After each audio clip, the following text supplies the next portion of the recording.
श्रील प्रभुपाद की जय। हमारे सनातन धर्म में बहुत सारे किताबें हैं शास्त्रों में। जब शास्त्र कहते हैं तो एक किताब नहीं है, बहुत किताबें। इस्लाम में जब शास्त्र कहते हैं तो एक किताब है, कुरान, दैट्स ऑल।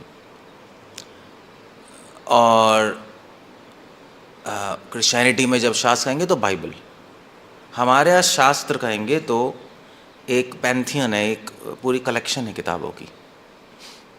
वो क्यों है अभी समझ आ जाएगा, बट बहुत सारी किताबें, एक नहीं है। कौन कौन सी हैं? तो हरिवंश पुराण में श्रील प्रभुपाद कोट कर रहे हैं वहाँ से कि हरिवंश पुराण में शास्त्रों की लिस्ट दी है। अभी शास्त्र कौन कौन सी किताबें हैं, ये इन किताबों को शास्त्र मानेंगे। ऐसे कोई उठा के हम शास्त्र नहीं मान लेते। फेमस वर्ष है, वेदे रामायणे चैव पुराणे भारते तथा आदो अन्ते च मध्ये च हरि सर्वत्र गीयते। वेद, रामायण, पुराण, 18 पुराण, महाभारत, इसको शास्त्र मानते हैं। ये थोड़ी छोटी लिस्ट है।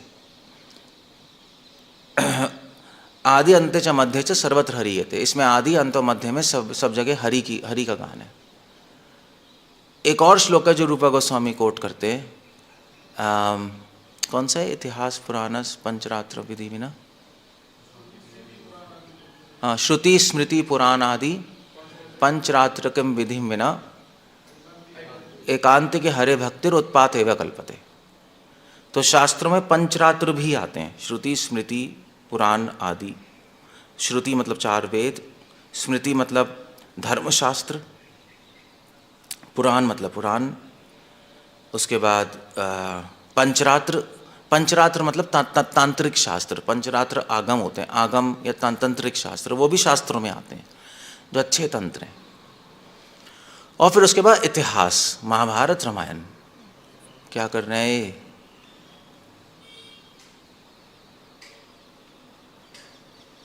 जितने भी शास्त्र हैं ये, इसको शास्त्र कहेंगे, इस लिस्ट को, ठीक है। मगर अब प्रॉब्लम यह है कि इतने सारे शास्त्र हैं तो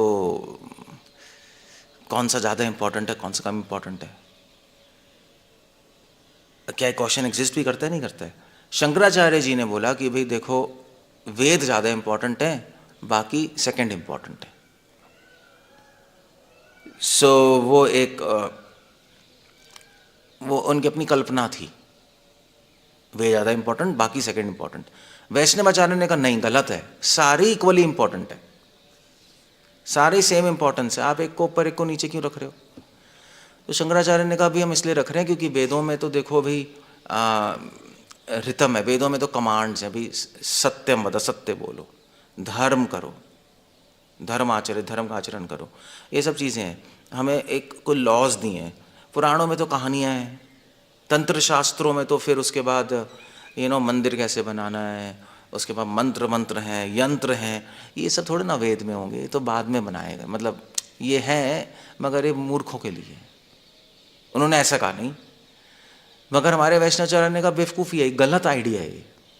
वेदों को मुख्य मान दिया, मुख्य शास्त्र, बाकियों को गौण शास्त्र कर दिया, गलत। जीवा गोस्वामी ने तत्संदर्भ में कोट किया है, ये गलत है। क्यों गलत है? उसके लिए उन्होंने बहुत ब्यूटीफुल एग्जाम्पल दिए। उन्होंने एग्जाम्पल दिया, देखो भाई, खुद से नहीं बनाया, तो पहले तत्संदर्भ में वो कोट कर रहे हैं। एक बहुत बड़े कमेंटेटर हुए हैं भागवत के, वोपादेव। और फिर जो काव्य संप्रदाय है उसमें भी लोगों ने, विश्वनाथ कविराज ने, हेमाद्रि मम्मट, उन्होंने कोट किया। मतलब कोट करने का मतलब उन्होंने ऐसा बताया हमें, और जो उन्होंने बताया वो अब वो अपने मन से तो नहीं बनाया होगा, ट्रेडिशन से आ रहा होगा, नहीं, पहले लोग बोलते होंगे, इसलिए उन्होंने काव्य में रख लिया। तो मतलब पहले ये जो उन्होंने बताया हमें, ये सारा सर्वविदित होगा, पता होगा सबको, इसलिए उन्होंने ये लाइन कोट की। जीवा गोस्वामी ने तत्संदर्भ में उसको कोट किया। क्या किया? प्रभु, मित्र, और भार्य, तीन चीज़ें, वेद, पुराण, काव्य, प्रभु, मित्र, भार्य। तो उन्होंने कहा भाई देखो, वेद, पुराण और काव्य क्या है, सब इंपॉर्टेंट है। वेद क्या है? वेद प्रभु हैं, प्रभु जैसे हैं। पुराण और इतिहास क्या है? मित्र जैसे।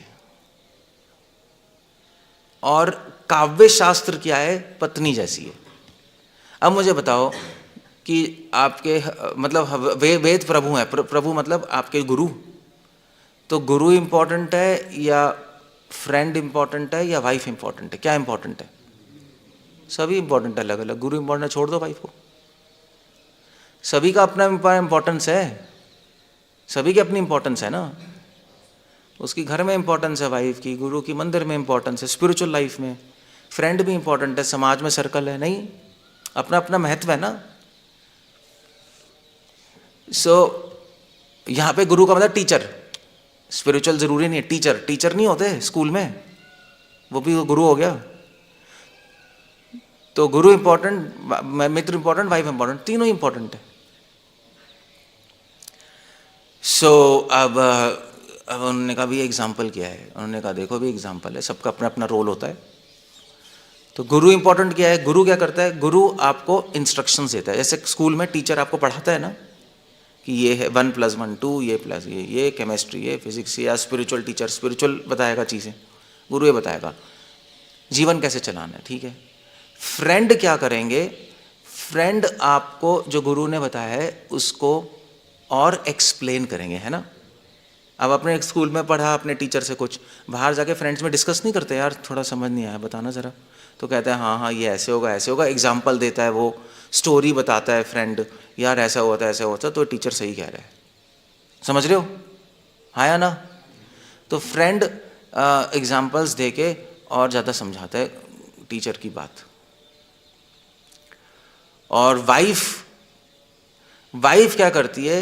वाइफ आपको वही चीज़, अगर वाइफ से डिस्कस करोगे वही चीज़ की भी हमें पढ़ा है, तो वाइफ वही चीज़ समझाएगी मगर बहुत ही प्रेम से समझाएगी, है ना, क्योंकि प्रेम ही है ना दोनों में। एक अलग भाषा में वाइफ कहेगी हाँ देखिए गुरु तो अच्छे हैं, सही कह रहे हैं, और अपनी कोई भाषा, कोई अलंकारिक भाषा में समझाएगी। वाइफ का ये काम है। तो ये एग्जाम्पल है, ये वाइफ मधुर भाव में समझाती है, नहीं प्रेम है ना, एग्जाम्पल बता रहे हैं बस। फ्रेंड्स एग्जाम्पल देके समझाते हैं और गुरु या टीचर आपको इंस्ट्रक्शंस देता है। सो हमारे आचार्यों ने कहा भी देखो कोई इंपॉर्टेंट नहीं है, वेद इंपॉर्टेंट, वेदों को तो हम मानते ही हैं 4 वेद, मगर पुराण उसको पूरा कर रहे हैं एग्जाम्पल्स देकर, हिस्ट्री बताकर, इतिहास बताकर, भाई ऐसा हुआ था, तुम सच नहीं बोलोगे तो ऐसा हुआ था ऐसा हुआ था ऐसा होता है, ऐसा तो देख लो, समझ आता है नहीं। और जो काव्य शास्त्र वाइफ की तरह, काव्य उसी चीज़ को बहुत ही अलंकारिक, बहुत ही मधुर भाषा में आपको बताएगी। अब आप बोलो काव्य की क्या ज़रूरत है? काव्य की इसलिए ज़रूरत है कि सिर्फ पुराण से नहीं चलेगा, सिर्फ एग्जाम्पल से, इतिहास से नहीं, क्योंकि काव्य क्या होता है, काव्य समाज में फैलता है नहीं।